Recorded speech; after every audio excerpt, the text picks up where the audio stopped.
You've been searching for the best way to generate passive income in your life and heard that real estate is a great way to do it. But you're tired of all the so-called gurus who are all talk and no substance. Get ready to celebrate because Kevin Buck has spent 14 years successfully making it happen. This is the Real Estate Investing for Cash Flow podcast. Now, here's Kevin Buck. Hey guys, Kevin Buck here with episode number 147 of the Real Estate Investing for Cash Flow podcast, where our mission is to help you build and maintain massive amounts of cash flow through income-producing real estate investments. And our guest for this week's show is real estate expert and co-host of the number one real estate investing podcast on iTunes, Brandon Turner. If you don't know who Brandon Turner is, he is the guy from Bigger Pockets. You guys all know about Bigger Pockets, right? Well, in today's show, we're going to be speaking with Brandon about how he got his start as a real estate investor and why he's in love with multifamily real estate. Even better than that, though, we're going to discuss the reasons why he is shifting away from his smaller investments and focusing solely on larger apartment properties, as well as my favorite, mobile home parks. And so in today's show, you're going to learn how Brandon got his start as an investor by flipping homes before getting bit by the rental bug. You're going to learn why he thinks you should steer clear of single-family homes if your goal is to build a cash flow real estate business. You're going to learn why Brandon is changing his focus over to mobile home parks and is currently working on purchasing his very first park. In fact, we're helping him do that. You'll learn the reasons why Brandon is starting to divest of his smaller investments with the intention of using that equity to purchase larger scale multifamily properties and or mobile home parks. You'll learn about the most common challenges that new investors face when getting started and how to easily overcome them. You'll learn about the magic of direct mail and why you need to add this strategy to your real estate business right away. You'll learn why multifamily is the perfect asset to build incredible wealth while also maintaining a very even-keeled work-life balance. You're going to learn what sequential steps Brandon would take to rebuild his business if he lost everything tomorrow, and much, much more. And guys, if this is the first time you're tuning in, just want to welcome you to an incredible family that we have here at the Real Estate Investing for Cash Flow podcast.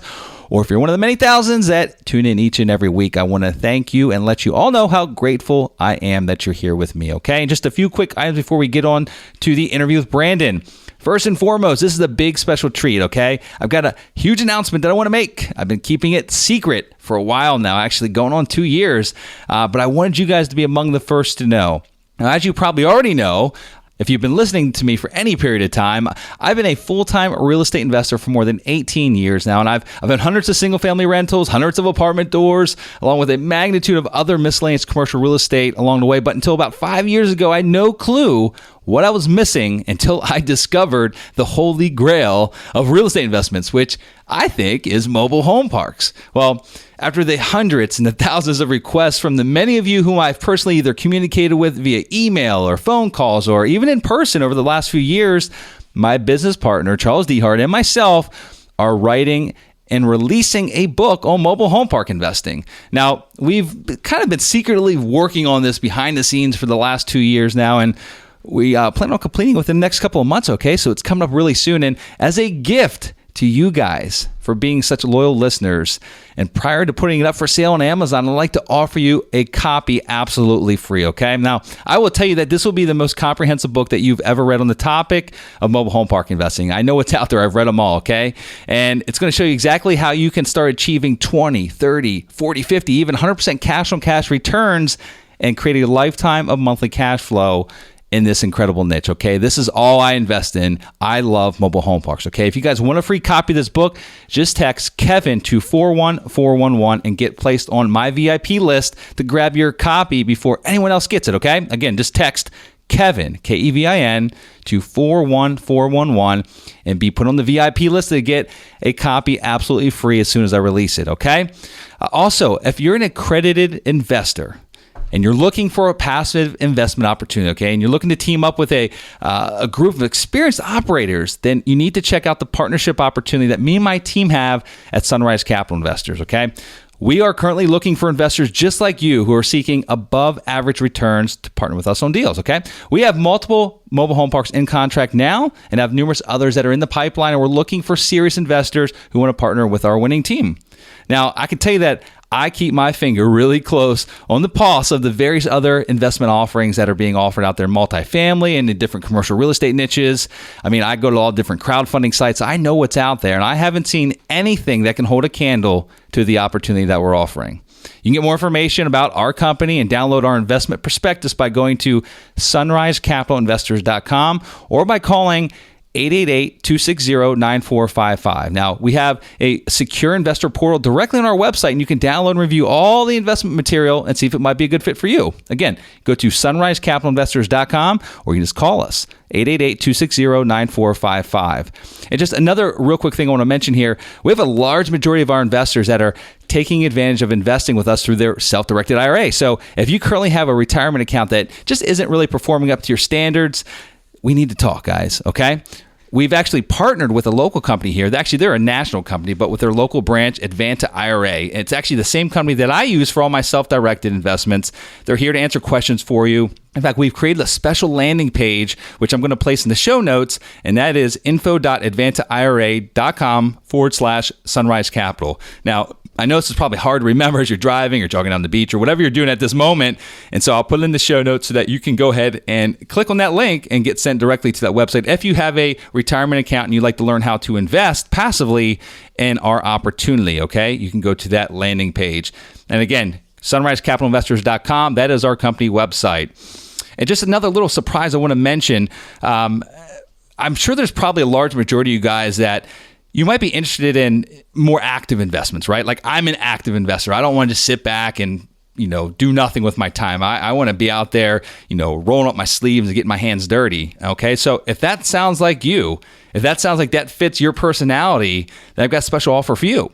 For any person who invests in our company at sunrisecapitalinvestors.com, we're offering a lifetime membership to our flagship Mobile Home Park Academy training program. So if you have the interest of learning the mechanics, the ins and outs of the mobile home park business, rather than just being passive, then I'll give you a lifetime access to the academy, and that'll allow you to work side by side, literally, with Charles and myself. And so maybe you don't just want to act or passively invest your money. You actually want to learn the business as well. So maybe one day you want to go do your own deal. Well, guess what? You'll be working side by side with us, and you'll learn our exact systems and processes so that you can build your own mobile home park business if you so choose, okay? If you want to learn more about Mobile Home Park Academy, just go to mobilehomeparkacademy.com. And guys, lastly, if you're in the Tampa Bay area, that's where I am based out of. I'm in Clearwater, Florida. I'd love to meet you, man. We love meeting others that share the same passion for real estate investing that we do. And I've met hundreds of you at Panera Breads, for beers, for dinners. So I know a lot of you reach out to me when we come to town. I want to meet more of you. So if you're coming into Tampa or the Tampa Bay area, let me know when you're coming. Shoot me an email, my personal email. This comes directly to me, not some assistant or virtual assistant or anything like that. Kevin@kevinbupp.com. Shoot me an email. Let me know when you're coming into town, and I would love to coordinate a time to meet with you when you're here visiting. So guys, now let's get on to the part of the show that you've been waiting for, which is our interview with Brandon. So here we go. Ladies and gentlemen, today on the show, we're thrilled to be joined by entrepreneur, real estate investor, published author, and co-host of the #1 real estate investing podcast on iTunes, Brandon Turner. Brandon purchased his first real estate investment at the age of 21 and has since gone on to build quite the substantial portfolio of income-producing properties. His activities as a real estate investor have afforded him the luxury of leaving the rat race and living a life defined by no corporate boundaries. So without further ado, I'd like to welcome Brandon Turner to the show. Brandon, how you doing today, my friend? Oh, I'm doing so good. That was like the best introduction I've ever had. So that was fantastic. Oh, you don't have to butter me up, man. No, this is surreal because I listen to your podcast a lot. I've listened to like dozens and dozens, if not maybe hundreds of hours of you talking. And so this is really good to be able to talk to you. I don't want to say face to face, but I don't know, mouth to mouth. Yeah, right. Mouth that to weird? Mouth. That's very creepy, actually. That is a creepy phrase. I'm going to use that more often now. Oh gosh. So the #1 in real estate investing podcast, I didn't mention the name there, but is obviously Bigger Pockets, and you've been a co-host on there for how many years now? How long have you guys been doing that show? 4? A little over 4 years now. Okay. Yeah, it was at 13. Yeah, January of 2013 was our first episode. Yeah, that's awesome. Yeah, man. crazy. Yeah, you guys have been absolutely killing it. So congratulations. Well, thank you. Yeah, Thank you. Yeah, it's a lot of fun. I learn way more than I think anybody who listens to the show does. So I feel the same way. You know, it's funny. I actually go back and listen to my own shows sometimes, just because I feel like I've missed a few, like the key points or fragments that have been given by the guests I've been interviewing. So I'll go back and listen to my own shows time and time again. So it's kind of I hear you. Same here. So for those that don't know who you are, which I'm sure most people do, but in case they don't know who Mr. Brandon Turner is and what Bigger Pockets is, take a few minutes. Brandon, tell us your background. Tell us how you got involved in real estate, and also, tell us a little bit about your involvement in Bigger Pockets. Sure. So when I was 21 years old, I was working like minimum wage job overnight at like this group home, helping developmentally disabled adults, and it was I didn't like it at all, but it was overnight and I had to stay awake most of the night. So I was watching flipping TV shows, all the flip that house, flip this house, all that. And in that process, I kind of fell in love with the idea of doing real estate. And about the same time, a friend of mine told me, it's cheaper to buy a house than to rent one. And she was an agent. So I was like, oh, okay, well, let's go buy one. And this was 2007, right? So as long as you had a pulse, like they would throw like $1 million loan at you. So luckily I didn't spend the $1 million, but I went and bought like the cheapest house I could find. Just my mom was a garage sale mom, right? Every Saturday morning, go to garage sales. So I was like, well, what's the cheapest thing I can find? What's the best deal?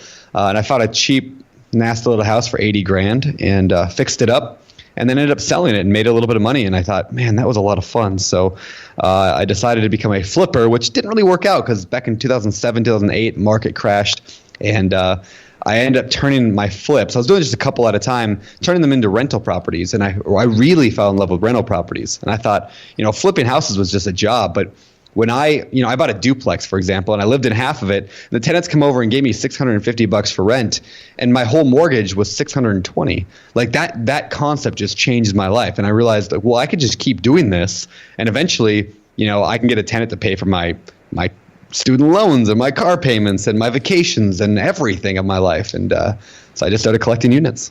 All right, good deal. And so where was that out? I mean, geographically speaking, where were you based out of back then?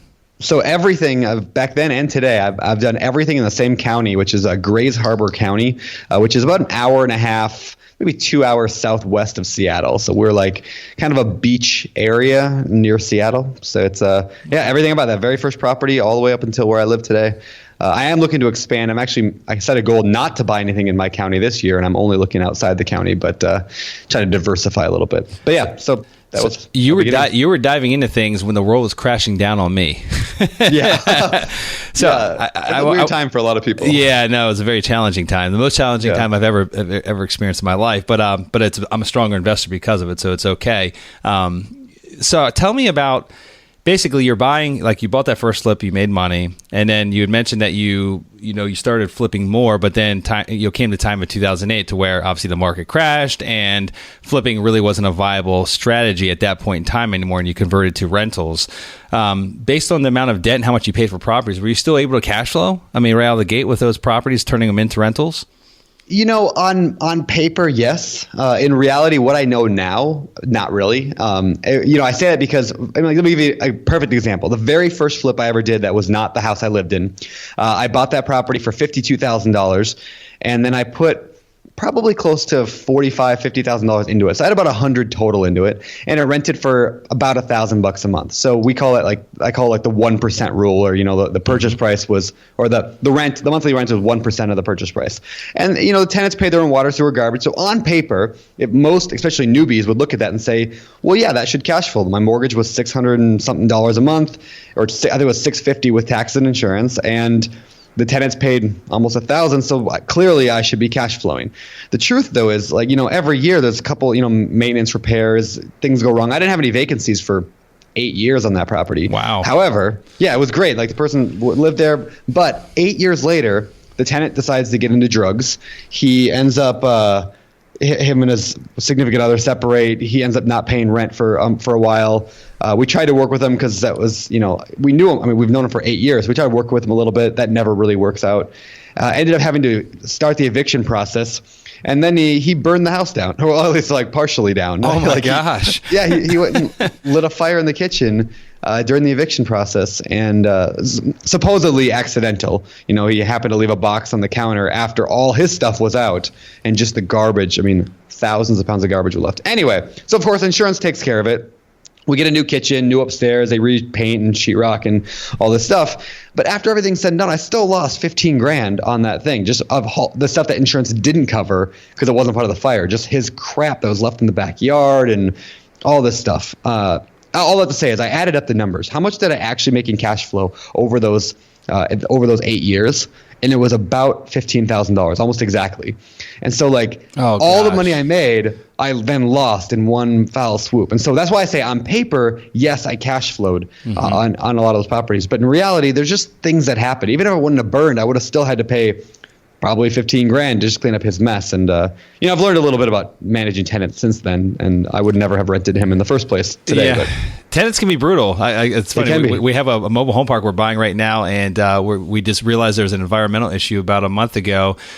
The owner that currently has this park, he had a disgruntled tenant, and he had there was 10 or 15 rental units of this larger park, and one of those rental units, he was in eviction. And so in this part of the country, it was in Pennsylvania, they use heating oil for fuel, to fuel their furnace. Yeah. And there's a 150-gallon tank in the back of this property that the landlord provided. Basically, the tank was provided by the landlord, but the heating oil was paid for by the tenant. Well, this disgruntled tenant decided that since he's getting kicked out, I'm basically going to make the landlord's life a living hell. And he basically poked a hole or punctured a hole into the bottom of this steel tank and let 150 gallons of fuel oil spill out into the soil. And then if that wasn't bad enough, he called DEP a day later.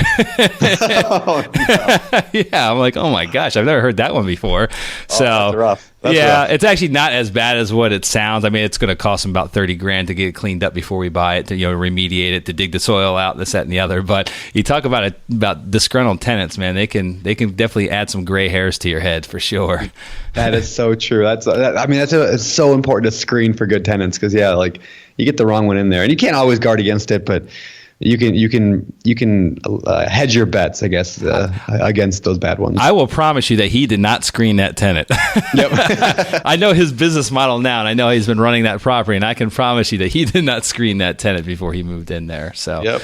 But thank goodness for landlords like that, because then we can buy properties from them when they, when they run into problems. Like almost every property I've ever bought has been from a landlord who somehow failed, whether it was a foreclosure or just needed to get. They couldn't handle the property. I mean, that's really where the opportunities are. It is. It really is. This one, the father built this property 45 years ago, and he passed away about 10 years ago. And the mom took it over. She got put in a nursing home 4 years ago. So these three siblings, which are all in their 50s and 60s, basically kind of took it over. But one of them, really the oldest one, was kind of in charge. It got really laid on his lap, and he cannot wait till the day comes to where he gets out from underneath this thing. And it's a multi-million-dollar property, but he is just I can't handle it anymore. This, that, and this environmental issue, literally just put him through the roof. So, I bet. Yeah. So I want to talk to you a little bit about your involvement in Bigger Pockets. You've been co-hosting that podcast now. You said back in, was it January 2013 that you guys launched that show? So yep, exactly. Yeah, so I think you're probably near 200 episodes or so, right? Something. Yeah, we actually just crossed 200. I think we're at 220 right now, maybe something Fantastic. Like that. Let's track. Talk to me. Talk to me about how you even got hooked up with Bigger Pockets. How'd that work? Sure. So I found actually Bigger Pockets during that very first that deal, the one that I lived in the house, and then the backstory to that is I lived in this house and I realized I was going to make a big chunk, and by big chunk I was going to make about 20 grand on this flip that I was living in. I fixed it up and I was going to sell it, and I realized I want to do real estate for the rest of my life. I was actually studying for law school. I had taken the LSAT and I was applying to schools, and I had a history degree, and you can't really do anything with history but be a teacher or a lawyer. So I was going to go to law school anyway. So I decided instead to get into real estate, and I thought this is way better. And I was reading a lot of John Grisham books at the time, The Firm and all that. And I realized that being a lawyer, I didn't want to get murdered. So I told my parents, I'm like, I'm not going to law school. I'm going to become a real estate investor. My dad said I was crazy. He said I was going to lose everything. My tenants wouldn't pay rent, and then I couldn't make the payments, and then I would lose my properties. I'd be bankrupt, and I'd end up living under a bridge, is essentially what he said to me. And I was like, oh my gosh, dang. And I thought, you're right. I can't make a payment. I don't even make any money. What am I going to do if tenants don't pay rent? And so I went to Google or Dogpile or whatever the search engine was then. I think it was probably Google. And I typed in what to do when tenants don't pay rent. And I found this article, and it wasn't so much that, it was a decent article, just about like how to, what to do, how to evict, all that kind of stuff. But what really changed with me was I realized at that time that there were answers to all these things that people say, like you shouldn't do the real estate because X, Y, Z. I realized that there was like a community of people out there, like thousands, if not millions, of real estate investors in America who knew the answer to these questions, even if I didn't. So anyway, that article came from this little tiny site at the time called Bigger Pockets, and I remember printing that article out, sticking it in like on my wall or something, and I kept it there for years, from house to house as I moved, because it just meant a lot to me. Anyway, so in that process, I got connected with Bigger Pockets. I was one of the very first members to ever sign up for an account there. And over the years, eventually started just helping to write. After I bought a bunch of properties, which fast forwarding, 7 years, I bought an apartment complex, which got me out of my job and quote unquote retired when I was 27. And so I started writing, ended up writing blog posts for Bigger Pockets, and that turned into Josh Dorkin, CEO, looking for someone to help him actually run the blog. And I had a lot of free time on my hands, so I said I'd help. And that turned into the podcast. So okay, fantastic, good deal. Well, talk to us about what you're doing today as far as like your investment activity. Again, I know that you've been involved in single family flips. You've got rentals, apartment buildings. What's happening today? Sure. So today my portfolio is at 52 units right now, or 53, 52, somewhere in there. It started out with single family, then I bought a duplex, and I really liked multi. Multi works really well in my area, so I started buying a lot of small multifamilies, with triplex here, a fourplex, a fiveplex, another fourplex, some duplexes, things like that. I'll do the occasional flip. I'll do a few flips every year. I don't like flipping very much, only in that I'm really bad at confrontation. And to be good at being a flipper, you got to yell at contractors, and I hate that. I really hate it. So what I discovered, though, is I started working with some partners. I've done it a couple times now, who are really good at confrontation, but maybe they don't have the financial resources or the knowledge to go out and do flips themselves. So that's been really successful for me, just working with partners on flipping, because then I don't have to be the bad guy. They can be the bad guy, and we still get everything done. Yeah. So that's been good. Yeah. And then right now, so I made a goal, like I said earlier, I made a goal not to buy anything in my area. And my goal for the year is to buy at least one mobile home park, largely based off listening to your mobile home park podcast. I want to buy one of those here in the next, sometime this year, at least 50 units. And I don't really care where it's at. I'd like the West Coast somewhere, but I'm pretty open. It's kind of fun because I feel like a newbie all over again, because it's something I've never done before. So it's like I'm seeing this with fresh eyes. Like, how does a newbie approach real estate investing? Like, I got to learn about it. I got to figure this all out. I got to figure out how to get leads, and it's all starting brand new, and it's really, really a lot of fun. You're going to be hooked. Let me know when you're ready to buy it, man. I'll help you buy it. But you're going to be hooked once you sink your teeth into the mobile home park game. You're going to realize. I hope so. The golden land. What I feel like, and you can correct me if I'm wrong here, but I feel like why I'm so attracted to mobile home parks so far is that. One, because like I said, I hate dealing with contractors, and I feel like there's less of that involved with the mobile home park. It's more of a business, just like large multifamily is. Yes. So it fits my personality better. And then also, I like the fact that, or at least I feel like mobile home parks are a little more geared towards people who are good at managing tenants, and like that's what we do. I mean, we manage all our own properties except for two. We manage all of our own properties, and my wife is the best property manager I've ever known. I mean, she's a genius when it comes to managing tenants. So I thought, if we can find a property that needs some work, my wife and I can turn that thing around just by managing better. Mm-hmm. So that's kind of why I'm excited about it. Yeah, no, absolutely. I mean, it's pretty much 80% of the deals that we look at, are being mismanaged in one way or another. Whereas, the good thing about the mobile home park space is that it's a much less sophisticated space than the apartment space. Not that you don't get unsophisticated apartment owners, but it's more fragmented. It's, there's lots of mom and pops out there. They just, it's very common that we run across parks that haven't raised rents in 7-8 years. My record to date is one that we actually own. They hadn't raised rents in 16 years. Wow. They were 45% below market on their rents, and it was the nicest mobile home park in the area.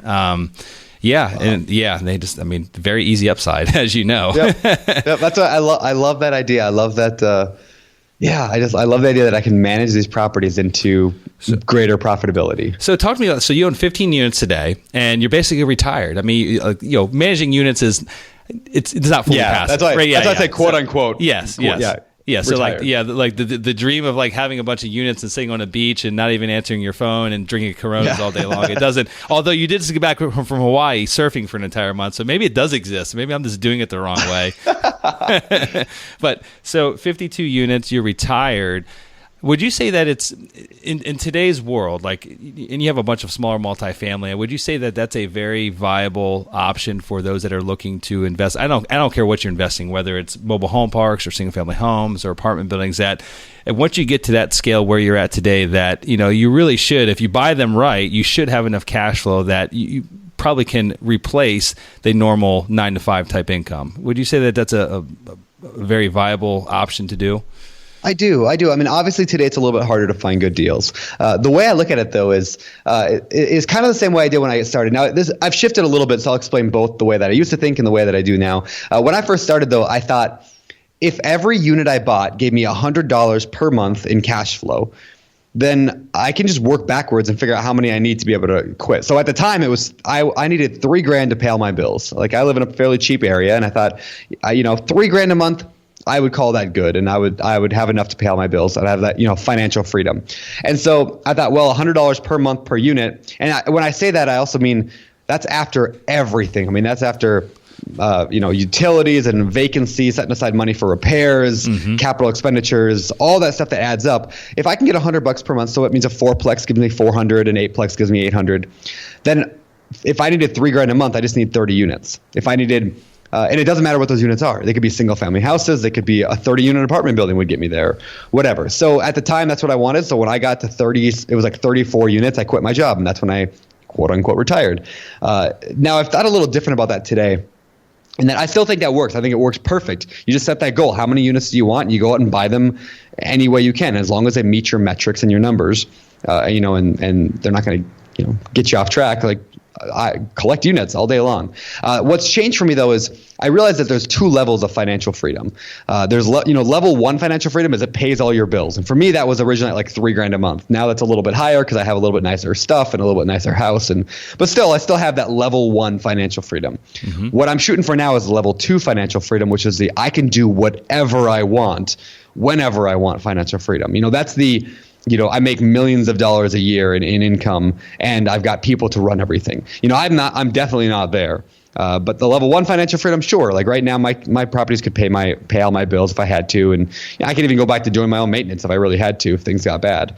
And so what I'm looking today is that's why I'm still expanding. I mean, I think you get to level 1.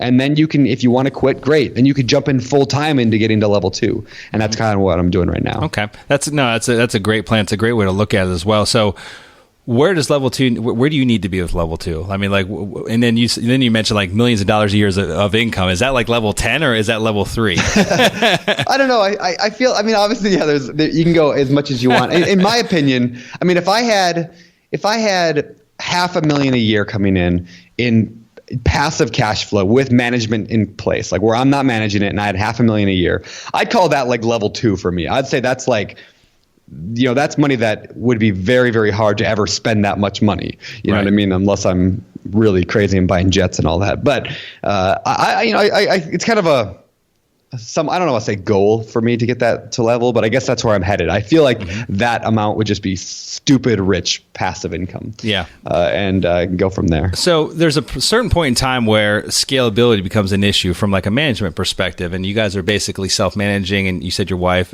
basically oversees everything on a daily basis, and you're going to keep adding units to your rental portfolio. Do you see that there's a time in your business to where you guys might consider kind of consolidating and selling off some of the smaller stuff and kind of buying up into something bigger that's just easier to manage, something that's all in one location? Yep. Yeah, very, very much so. Actually, we're hoping this year I'm actually going to list that property, that very first one I bought that I just put $15,000 into after the fire. We're going to be selling that one this year. I'm selling a couple other ones, the ones that don't do real great. I mean, they give a little bit, but I know, like, again, over a 10-year period, I'm probably going to break even. All of those I'm going to get rid of this year. I'm probably going to sell my 24-unit apartment complex this year for that reason. I bought a lot of stuff when I was younger that today I wouldn't buy anymore. So it's kind of like with an employee. They say if you have an employee that you wouldn't hire them again, you should probably fire them. It's kind of like if I have properties that I wouldn't buy again, I should probably get rid of them. And I don't regret buying them. I don't want people to get like, think that, I don't know. People often use the excuse, I don't want to make a bad purchase. Oh, it's not, as good as that deal that, Kevin or Brandon talked about on the podcast. I shouldn't buy it. You have to buy those deals, I feel like, to get to the understanding to be able to buy the better ones. And now I'm not saying buy a bad deal, but I don't regret buying those ones. Yeah, if I break even after 10 years on them, like they were just a stepping stone. None of those properties are making me rich. It's a lesson. It's a lesson learned. Yep. And I learned a ton in that. And because of those properties, I bought my apartment complex. Now, because of my apartment complex, I'll be able to buy I could go take down a 100-unit mobile home park and it shouldn't be that big of a deal because of the lessons I've learned in the last 10 years. So it's all just stepping stones. As you get into towards this phase number 2 of your business to where you guys buy that 100-unit mobile home park, do you think that will be a point in time to where, are you going to plan on buying something of that size to where you're essentially going to hire management in place, or will you guys still plan on managing it yourself? I mean, my guess is at this point, and I should ask you, but my plan would be to find a place in which I could plug the existing tenants into my own system, but have an on-site manager to take care of the property. And so, I have an assistant right now who it's probably bad to use the word assistant because she doesn't actually do. It's more of like she's like my manager of my company essentially. She runs a lot of my stuff, and so I assumed I'd just probably have her kind of take over that management of that resident manager who lives on the park. But I'll still have them in my own system. We're using Buildium right now for bookkeeping and for management software. And I'll just basically take what I've already got going and just plug all the new tenants into that. That's kind of my plan. Yep. I see that question because I wanted to make sure that you weren't going to tell me that you were going to go live in the mobile home park. No. Your wife wouldn't be too happy with you, I don't think. No, she would not be real thrilled. We finally bought I don't want to say our dream house, but like a really cool house a couple of years ago. And yeah, we like it here. It's a little bigger than a mobile home park or mobile home. Although there are some waterfront mobile home parks, so you might be able to get something waterfront. You could sell her on that idea, right? that is probably true, as long as I can avoid the flood insurance and all that. So you guys get to speak to just a wide variety of real estate investors on your show, and just being involved in the Bigger Pockets community. You see everything from the beginner that's literally just stepping his toe in the water to see, is this real estate investing thing even for me? And then you've got guys on the other end of the spectrum that are just big ballers, man. They've got, tens of millions of dollars worth of property under their belt, and they've been doing it for 30 plus years. I want to speak more to those that are just kind of getting started. They're dipping their toe in the water, or maybe they're already out there looking and they're trying to determine, what the right steps are. I mean, what are some of the big challenges that you see new investors go through? And I'm sure there's a top 5 list, right? Or top 10 list even, the biggest, challenges. And then more so, I want to hear how you see investors overcome them, because you see a lot more firsthand than I even do, of people making the leap of faith, but then really pushing through and finding success. So tell me about some of those big challenges and how they're overcome. Sure. So, I mean, the two big ones that people always say, of course, is I can't find any deals and I can't find any money, right? People don't have, especially the market's so competitive, I can't find any deals and I don't have any money to fund the deal. I mean, there's also problems people, I don't have the experience or the knowledge or whatever, but the big ones are I don't have the money, I don't have the deals. So the way I look at that, I'll address the money part first. If I were to, I always ask newbies this when they say they don't have money. I like to kind of walk them through this exercise where I say, imagine that I was going to sell you my house, and my house is worth $350,000. And let's say I'm going to sell it to you for 10 grand. I mean, you could turn around tomorrow and sell that property for 350 grand and make yourself 340 in profit or whatever, right? But you got to come up with the 10 grand, in the next couple of weeks to buy this property. What do? I mean, you have to come up with just 10 grand and you could immediately make a ton of money. And everybody I ask that question to has a really easy time answering it. They would say things like, oh, I just sell off my car, or, oh, I'd talk to my buddy who's got 10 grand, or, I'd go out and find a partner who would give me the 10 grand and I'd split the profit on the deal with them. Or, I would, borrow it from a credit card, or, there's 100 answers to that question. And I say, great, that's how you invest in real estate without, using your own money. Those exact same situations apply no matter what size deal you're looking at. If you have a good deal, the financing's easy. People just, I think, need to focus on finding good deals, and then you'll figure out the financing. I mean, there's a lot of ways to buy deals, partnerships, lines of credit, all that stuff, seller financing. I mean, it all works. It's all out there. It's not really hard to learn. So I think focus on the deal, focus on finding really, really good deals. And so that's the money side of things. And then the finding deals part of things, I think, comes down to something I call the deal funnel. And it's not like I invented this, but like the deal funnel, which is the one thing I wish somebody would have explained to me when I first got started with real estate. And it's that finding deals is actually very, very simple. There's only like 4 or 5 stages to it. You need to get leads coming in. You need to analyze those leads. You need to make offers on the properties, and then you get some of those offers accepted. For example, I might send out 1,000 direct mail letters, and out of those, for leads, and out of those letters, I might get back, I don't know, let's say 100 people give me a call. And out of those 100 people who call me, I'm going to analyze, let's say 50 of those deals, because half of them are just garbage I don't even have to worry about. And out of the 50 I analyze, let's say I'm going to make 10 offers on them. And out of those 10 offers, one's going to get accepted. Now, this is the way that pretty much every single real estate investor in the world that's successful operates their business. I never heard it explained quite that way, but in reality, that's how every single deal works. You get leads, you analyze them, you make offers, and you get some accepted. Mm-hmm. And every investor's got a different kind of formula and different way of doing it. But at its simplest core, that's all real estate investing deal acquisition is those 4 things. Mm-hmm. So, I ask people if they're struggling to find a deal, well, where's that breaking down for you? Are you struggling with the leads? Or I'll say, well, if you didn't buy any deals in the past month, which of course most newbies haven't, how many offers did you make? Oh, well, I didn't make any offers. Oh, okay. Well, how many deals did you analyze to determine exactly how much to offer? Oh, well, I actually didn't analyze any either. Okay. Well, how many, deals did you, how many leads came in? Or, you walk people through that entire process, and they're all fairly simple, easy to learn. So, that's what I'm doing. I'm sure that's pretty much what you're doing. Mm-hmm. That's what everyone does, is those 4 things. So work the funnel, make some offers, figure out where you can get it, and then when you get one, figure out the financing. Yeah, no, that's great. And I was going to ask you the question: what comes first, the money or the deal? And my answer typically to that question is like it's simultaneous to a certain extent. Yep. And it depends on what your network is, and it depends on how they answered the one question you gave them about you're willing to sell your $350,000 house then for $10,000. What are you going to do to come up with that $10,000? Because there are some people that would struggle to come up with that $10,000, and so for those, I tell them that you need to be building your money network simultaneously while you're building your deal flow and and working it together.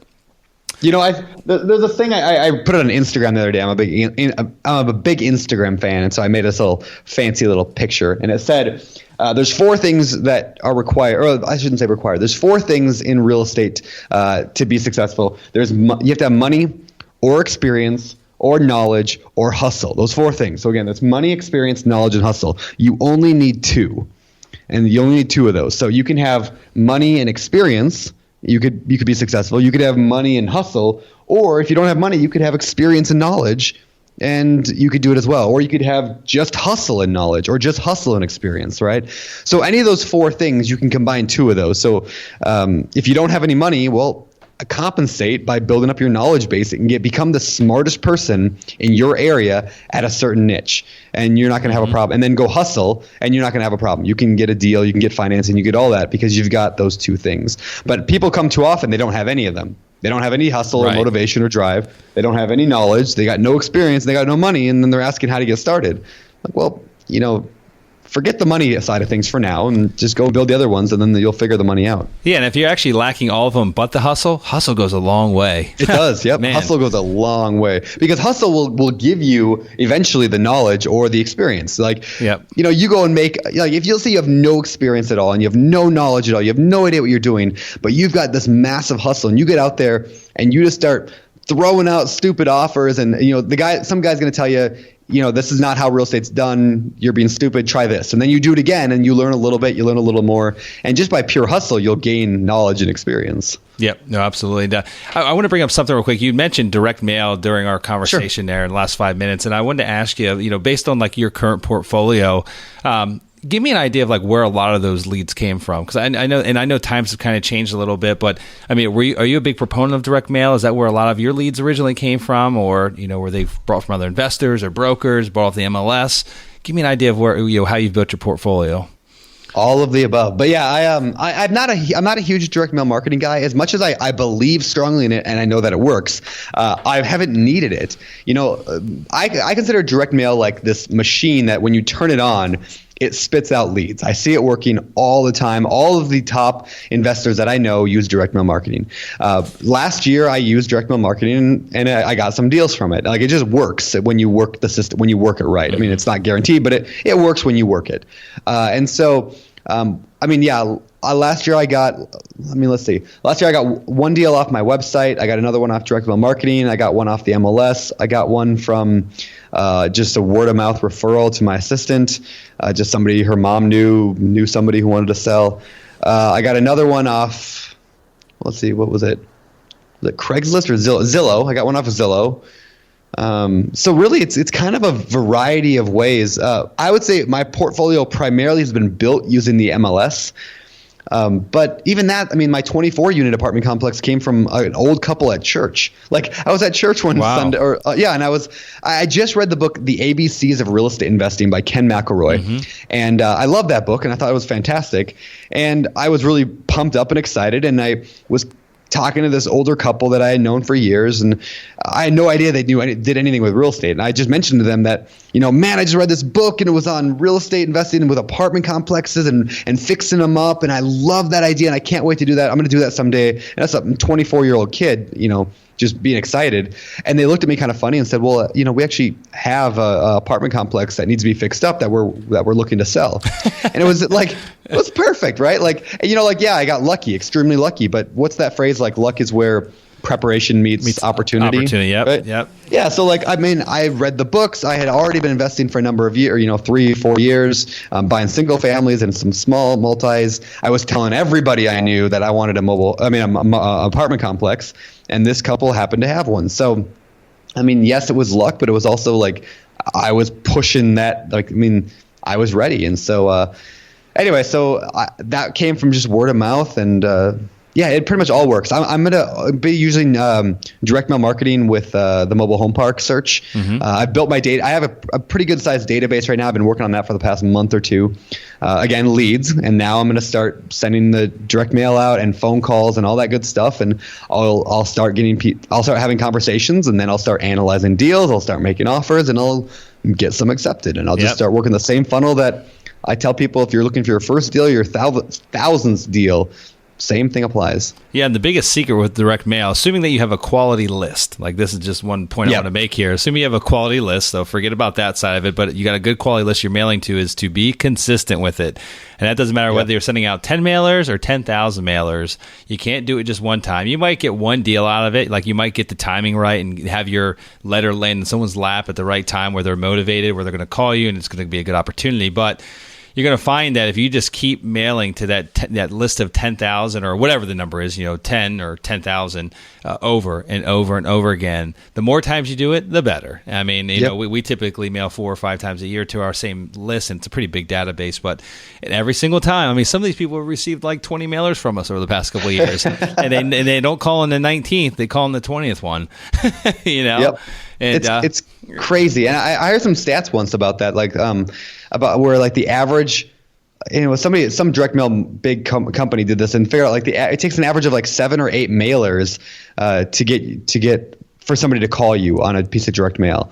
And so people are just not consistent. If there's one thing I think that people just need to do to be successful in anything on earth, it's just consistency, or at least right consistency, right? You can be consistent about the wrong thing and not get anywhere, but how many times have you heard people, or I've heard people say, I tried direct mail, it didn't work, or I tried driving for dollars, I tried posting on Craigslist.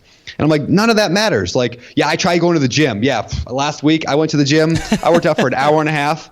Nothing happened, so I went home, and I'm not going to go back because that place is a scam. That's a scam. That gym, it's ridiculous. If you want success, you go to the gym every day for a solid year. Are you going to find success? Most likely. Yep. It'd be hard not to. There's an example someone gave me a couple months ago, and I would give them credit for it, but I can't recall who I learned it from. But we were talking about direct mail, and they said, you go out to your mailbox every day, and at least twice a week, you get a batch of flyers, like, the junk mail that's either from mattress companies or tire companies. Yep. And those same companies send you that stuff. If you actually counted it, they probably send it to you multiple times a month. And they're going to do it for many years. I mean, the average person probably buys new tires in their car every 3 or 4 years. And, now with this new marketing campaign out there, we know that we need a new mattress every 8 to 10 years. So, I mean, they literally can mail you hundreds or thousands of times because it doesn't matter, because they know they want to get their message in front of you when the timing is right, when you're motivated and you either need or want to buy their product. And that's when they make their money, right? And so, but if they just did it one time, the chances of them getting that in front of you when you actually needed new tires or when you needed a new mattress, I mean, it's so slim. Yep. It's like a micro of a percentage, like the chance of that actually converting to a sale. So. Yep. The same is true for like buying a car or credit card offers, right? I get credit card offers in the mail like every day. I get a new credit card offer in the mail, and I just throw them away every time. Now, I could go and sign up for that one service that you can like opt out of that, but do I? No, because I know that eventually I'm going to be looking for a new credit card, and I'm going to want the best one. So and I have responded to, probably in the last 10 years, done it once. I've responded to a credit card offer and got it because they offered some crazy amount of miles, and I wanted to do some travel hacking or whatever they call it.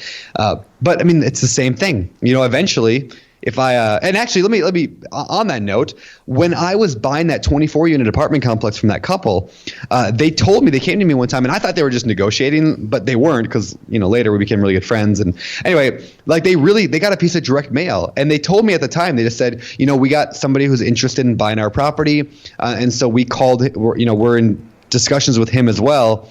And so if you want to move on this, you need to, move on it. That was kind of them hurrying me up to get more official with the purchase and sale. Mm-hmm. Anyway, the point was, but this guy who probably was just a random direct mail campaign, this couple would have sold it to him for the same price they sold it to me. But you know what? He never called them back. Oh my gosh. He never called them back. And man, I'm glad he didn't. I'm glad there's crappy investors out there doing, he probably came out of some guru, workshop, all fired up about direct mail, sent out one thing, and then just got lost interest and moved on. Mm-hmm.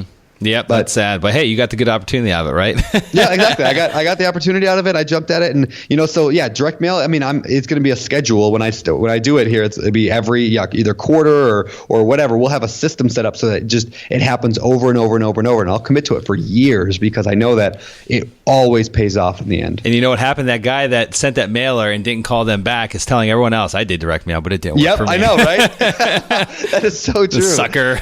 Yep, it's so true. So I'm a big believer in yes, doing things like action is important, but I'm a bigger believer in creating a process that makes sure that action gets done. Example of that would be, let's say when somebody doesn't have any money and they want to find deals, I tell them a really easy solution is go to Craigslist and post an ad that says you're looking for deals, or go to Craigslist and go look for mom and pop landlords that are listing their properties for rent. I mean, how much easier can it get to get a lead? Because they give you their phone number directly right there online. Like their personal cell phone number is right there in Craigslist. So yes, I tell people to go to Craigslist, but the key is not going to Craigslist and calling mom and pop landlords. The key is taking out your phone right now and saying, talking to Siri or whatever, saying, Siri, remind me every Monday at 5 p.m., pull the list of landlords and call everyone. And that's what's going to get you the deal. If you do that every single solitary Monday, that's what's going to get you the deal. So rather than focusing on just I'm going to go call Craigslist today, set that system up that makes sure it gets done. And if you're not the kind of guy that's going to get it done, hire someone to get that system done for you then. Yep. I love it. Absolutely. So I want to change gears a little bit now, Brandon. I'm going to ask you, you've been at this 10 years now, right? Is that right? 2007? Yep, 10 years. Okay, 10 years. If you can go back into year one, because you've learned a lot over the last 10 years, but if you go back in year one, knowing what you know today, and give yourself some advice when you were first getting started, what would that advice be? Yeah, I would reiterate a couple of things I said earlier. The first one is how that deal funnel works. I wish I would have understood that, because I just kind of did stuff, today I'm going to go and make an offer and combine that, or I'll back up. Basically, yeah, I'm going to make an offer one day. Tomorrow I'm going to maybe go look at a property, and then next month I'm going to go and do this other thing. So it was very, very random. I just kind of did things as I felt like doing them. I wish I would have understood that deal funnel, and I wish I would have created a process daily to work that funnel. Mm-hmm. So even if it's 5 minutes a day or 10 minutes a day, that's better than 5 minutes on a Monday, and then 3 weeks later, an hour, and then a month later, another hour. So I would have told myself, stick with that process, just get leads, analyze them, make offers, get some accepted, and do a little bit every single solitary day, or at least, on a schedule that I can stick to. Do you think you'd be a lot farther along with reaching your goal of number of units if you would have had that system in place many years ago? Yeah, I think so. I'm sure I would. The only thing that stops me is at some point, I go back and forth on how many units I want, right? Because I read a book like The ABCs of Real Estate, and I'm like, I want 1,000 units, right? And then I read this book called Life and Air. Have you heard of that book? No, I haven't. Really, really good. It's like Millionaire, but with the word life instead of million. So Life and Air. And I read that, and it's all about more enjoying your life. It's more like 4-hour work week style combined with real estate. And I'm like, I don't need 1,000 units. I only need 7 that cash flow really well and paid off, right? So then I go back to that, and then I'm like, I read another book or listen to a podcast or talk to a guy like you, and I'm like, I need 1,000 units. And I just go back and forth all the time. So yes, I think I'd be a lot farther along as long as that's the current mode I'm in. Yeah, I feel the same way. I'm a big fan of life-work balance. I mean, I've got 2 young children. I've got a wife that I love dearly. I don't look for a purpose to find times away from my family. I want to be here. In fact, I've got 2 partners that aren't married, don't have kids, and it works out really well for us because they're very open. Well, I'm open to traveling, but they're a lot more open to traveling than myself, and I like it that way because I don't want to miss these very, very important years. Every year is important in your kid or your wife's life, but there's some years right now that I think are very, very important for me to make sure that I'm here, that I'm involved in my children's lives as they grow up and as they learn to become adults and that. And I never want to look back. I've got a lot of friends, and I've got many acquaintances I've met over the years that are 15, 20, 30 years my senior that all very successful. But it seems like the common pattern that I see as a form of regret is that they work too hard when they had a young family and didn't get a chance to spend enough time around their kids or their wife or the family in general. Or it's just, I don't want that. I do not want that regret. So, although I want to build a big business, but I think the important thing about building a big business is that with technology nowadays, it allows you to really, if you're really good about, strategic systems and processes that help you scale without necessarily creating a lot more work for yourself, more workload. I think that's the way to go. And so I don't know what my number is yet, Brandon, but if it ever gets a point in time where I see that there's a stretch happening where I'm not getting to spend that important, that valuable time with my family, I'll pull the, I'll pull the plug. It's just because I'm never ever going to let that happen. So I think that everyone's got to just kind of look at their own life, look internally and find out what's their why? Why are they doing this? I'm doing this business because I have a passion for the business. I like giving back to people. I like helping people. I like the product that we have, but I also, want to provide for my family. But at a certain point, you've got more than what you need. There's a certain point you said if you had $500,000 a year, you wouldn't even know how to spend $500,000. So again, unless you're out doing weird things with your money, or I guess flying private jets around or doing things like that, then you could probably blow it pretty quickly. But either way, life-work balance is very important. And I think it's something that everyone needs to think of. Even if you don't have a family today, if your goal is to have a family, you really need to build your business around, either your current family they have or, the family that you think you're going to have in the future, if that's part of your life plan.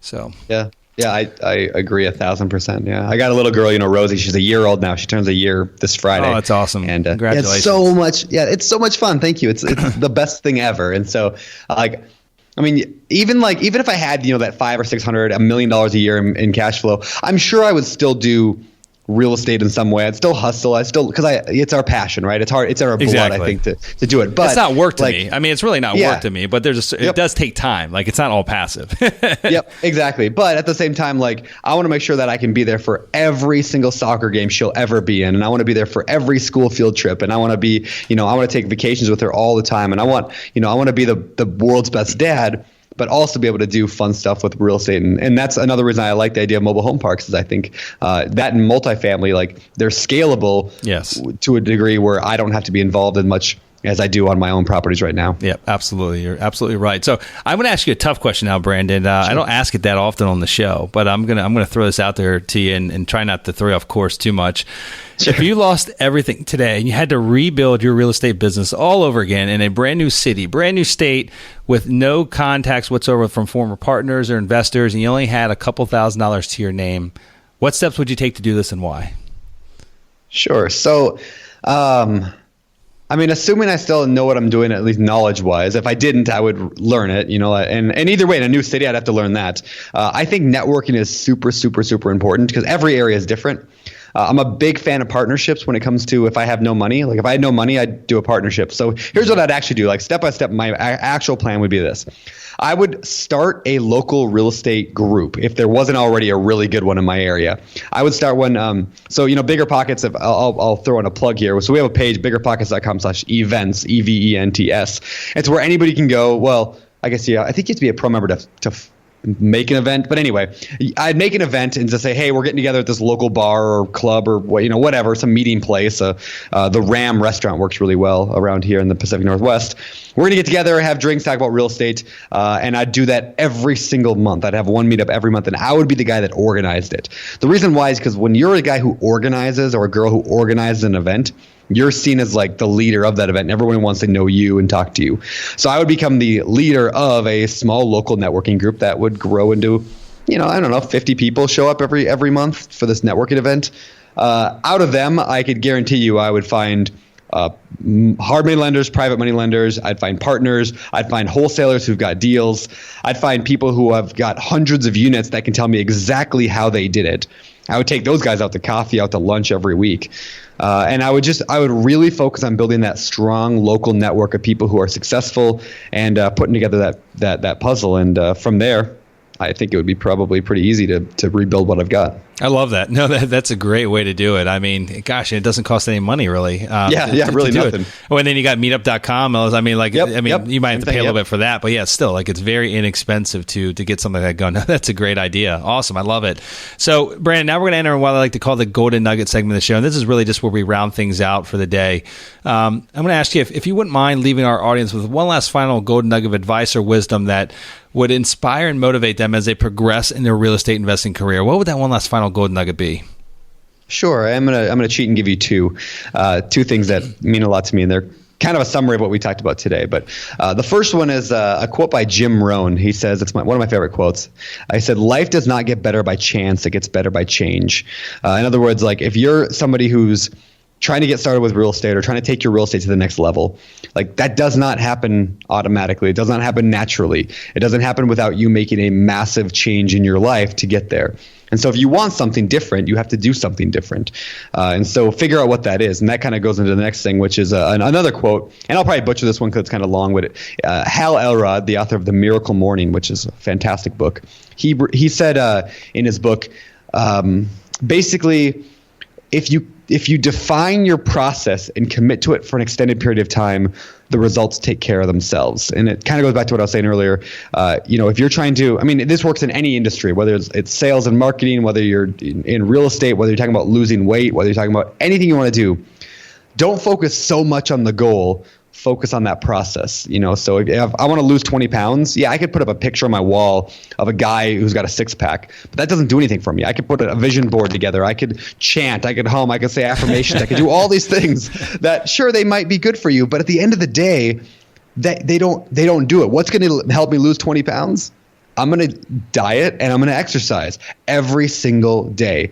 And so when you focus on the process and commit to it for an extended period of time, the results just take care of themselves. So I just love that quote from Hal Elrod. I love that. No, that's fantastic. Well, Brandon, this has been a lot of fun, man. It's kind of long overdue. Yeah. We should have had you on like a million years ago. So I know. I'm kind of offended. No, this was awesome. Yeah. So for those that want to learn more about you, maybe want to make contact with you, reach out to you, what is the best website to find you on? Sure. It's probably going to be biggerpockets.com. I got a profile there.